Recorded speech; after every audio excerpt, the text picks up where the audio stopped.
तो दुनिया के इतिहास में नरेंद्र मोदी पहले प्राइम मिनिस्टर हैं जो जवाबदेह मुक्त प्रधानमंत्री हैं। पता नहीं वो क्या कहते हैं और क्या करते हैं, कहाँ रहते हैं, वो उसके बारे में किसी को कुछ नहीं पता है। तो उनको तो पर्ची निकाल कर पहले ही बता देना चाहिए था कि ऐसा होने वाला है, तो उन्होंने नहीं बताया है।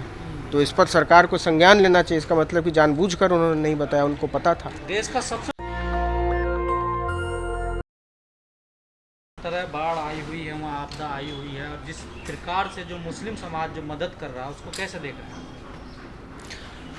हर समाज की जिम्मेदारी है।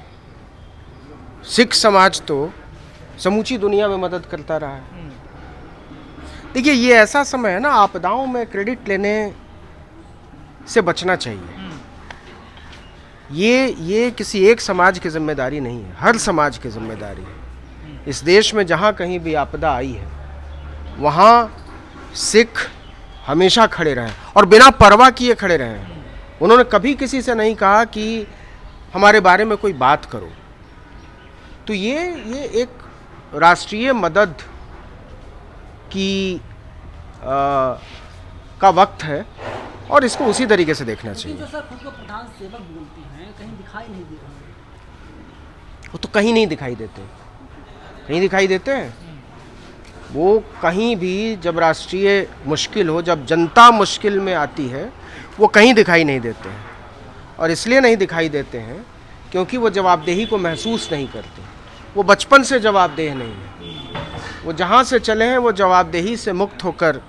तो दुनिया के इतिहास में नरेंद्र मोदी पहले प्राइम मिनिस्टर हैं जो जवाबदेह मुक्त प्रधानमंत्री हैं।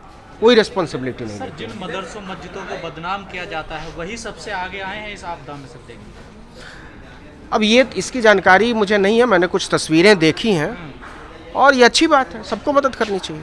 पंजाब के जो शाही इमाम हैं उन्होंने इस बार नबी का जन्मदिन ना मनाकर उन्होंने कहा सब बाढ़ पीड़ितों को मदद की जाए। अच्छी बात है, सबको आगे आना चाहिए। लेकिन सर हरियाणा में बहुत सारे डेरे हैं, बाबा बहुत सारे हुए हैं हरियाणा पंजाब में, क्या वो डेरे नहीं खुलने चाहिए बाढ़ पीड़ितों के लिए? बिल्कुल खुलने चाहिए, बिल्कुल खुलने चाहिए। सबको मदद करनी चाहिए और सबको जितनी शक्ति है उसके आधार पर मदद करनी चाहिए। और ये पता नहीं वो क्या कहते हैं और क्या करते हैं, कहाँ रहते हैं, वो उसके बारे में किसी को कुछ नहीं पता है। तो उनको तो पर्ची निकाल कर पहले ही बता देना चाहिए था कि ऐसा होने वाला है, तो उन्होंने नहीं बताया है। तो इस पर सरकार को संज्ञान लेना चाहिए। इसका मतलब कि जानबूझकर उन्होंने नहीं बताया, उनको पता था। देश का सबसे बड़ा संगठन है एनजीओ भी गायब है सर, देखिए ऐसी आपदा।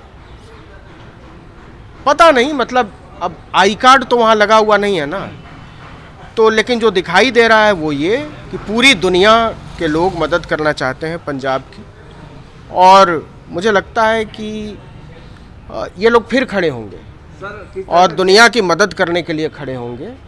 और ऐसी व्यवस्था जो बनाई है सिखों ने, जहां मदद सबसे ऊपर है, वो उन्हें अगर आज मदद की ज़रूरत है तो किसी को पीछे नहीं हटना चाहिए और इसका श्रेय लेने की कोशिश किए बगैर मदद करनी चाहिए। अगर हमने किसी वो उस मानसिकता से ऊपर उठना चाहिए कि हमने किसी को एक केला दिया है तो उसकी एक सेल्फी लेनी होगी। ये ठीक नहीं है। मतलब कम से कम ये बहुत इंसानी नहीं लगता है। एक व्यक्ति के तौर पर मदद चुपचाप करते हैं। कह रहे थे कि प्यासा मार देंगे पाकिस्तान को, लेकिन वहाँ पशुधन बहकर चला गया है, सीमाएं टूट गई हैं सर। ये तो राष्ट्रीय आपदा है, ये तो होना ही चाहिए, वो तो होना ही था। बड़ी चर्चाएं होती थी। हाँ, लेकिन हो गया। Thank you. नेशनल दस्तक की आपसे गुजारिश है कि अगर इसको बचाना चाहते हैं तो नेशनल दस्तक को सब्सक्राइब करने के लिए रेड कलर के सब्सक्राइब बटन को दबाएं, फिर बेल आइकन की घंटी दबाएं। नेशनल दस्तक को बचाने के लिए बहुत जरूरी है कि हर खबर को शेयर करें, लाइक करें, कमेंट जरूर करें।